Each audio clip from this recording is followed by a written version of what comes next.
بیشتر دقت کنیم و این موقعیت مشخصی برای اون قسمت سالن هست و دارین میبینین که منطقه مسکونی رو خیلی دقیق روش کار کردیم. قسمت‌های سبز رنگ و اینکه همه این نواحی خیلی مهم و تاثیرگذاره و همچنین خیلی خاصه.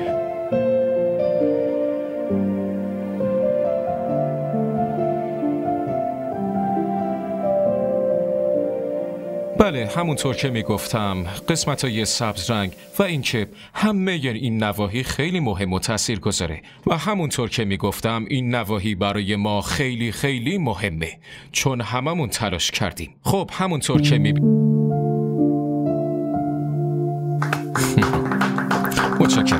متشکرم. تو این خونه فقط آرمانه که ناز زنشو خریداره و برای سوزوندن دل من کم نمیذاره. اون وقت فرهانو ببین، اصلا براش مهم نیستم. آقا فرهان، امروز منو تحت تاثیر قرار دادی. خیلی عالی بودی. گل کاشتی مرد. ارائت همه رو حیرت زده کرد. خیلی ممنونم. حالا تو ببین، سال بعد این دوستت برای خودش پروژه میگیره. آره چرا که نه، انشالله موفق باشی. اما یه چیزی رو یادت باشه، وقتی یه آدم بزرگ شدی این بنده حقیر رو فراموش نکنی. بخیر پسر. بدرخشی مرد. آرزوی موفقیت دارم. ممنون دادش. توی یه ساعت این 4مین باره که داری زنگ میزنی و حالمو میپرسی. همه چی خوبه مگه نه؟ عاشق با خوب بودن هیچ ارتباطی نداره عزیزم، اینو که خودت میدونی. امروز که همه درساتو خوب پاس کردی. بله، چندین روز بود که رام انبار شده بود. هیچی برای گفتن ندارم. من که آینده‌ایم ندارم.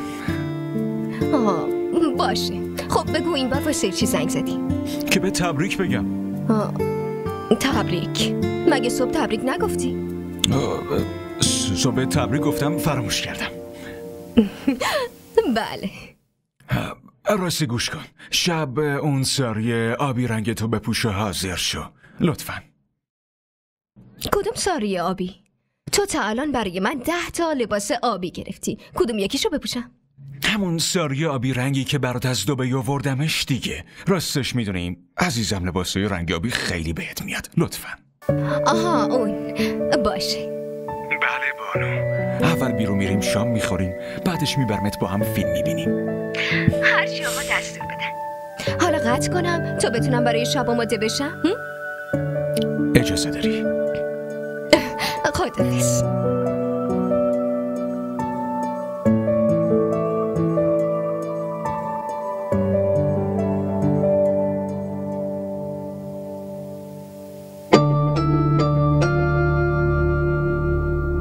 ساری آبی.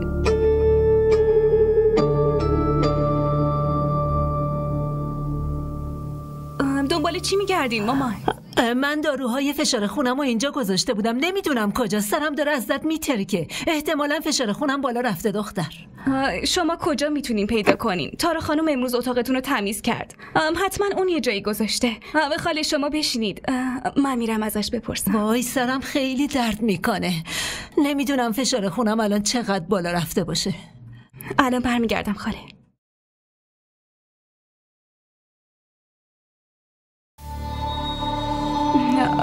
داری جایی میری؟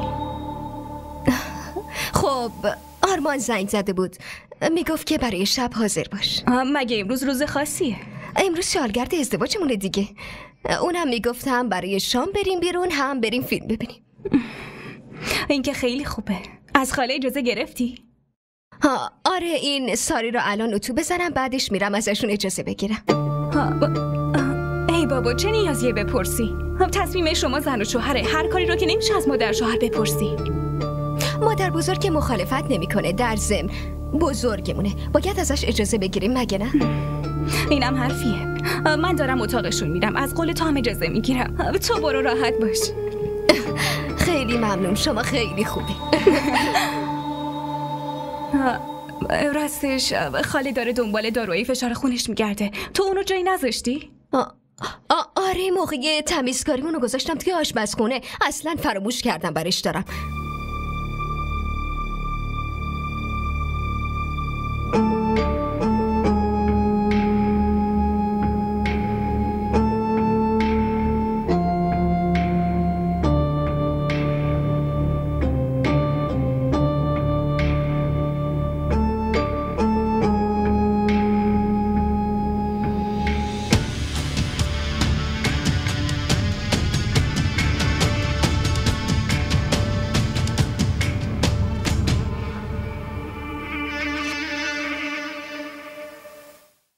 مادر جون چرا اومدین؟ من داشتم داروهاتون رو میآوردم. وای ببینم تو لباستو سوزوندی؟ چقدر بی احتیاطی تارا جون. تو چی کار کردی دختر؟ لباس گرونی بود. اما مادر تو جون هم عجیبی والا. اتو رو خاموش میکردی. وقتی شبی لباسو نپوشی ممکنه آرمان اعصابش خورد بشه. منظورت چیه؟ خاله امروز سالگرد ازدواجشونه. این دوتا قراره شب برن جشن بگیرن. عجیبه والا. اما کسی به من چیزی نگفت. خاله از این موضوعات کوچیک چرا ناراحت میشین؟ الان وقت خوش گذروندنشونه. داروهامو بده من برم توی اتاقم. لباس به اون گرونی سوزوندی. خاله رو که میشناسی، فشار خونش که بالا بره قرقر میکنه.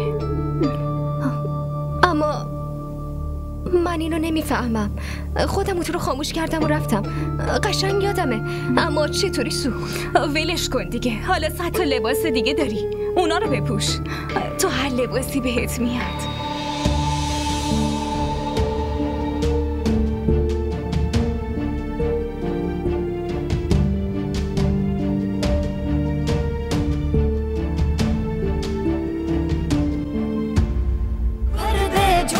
حمایتتون رو نشون بدید.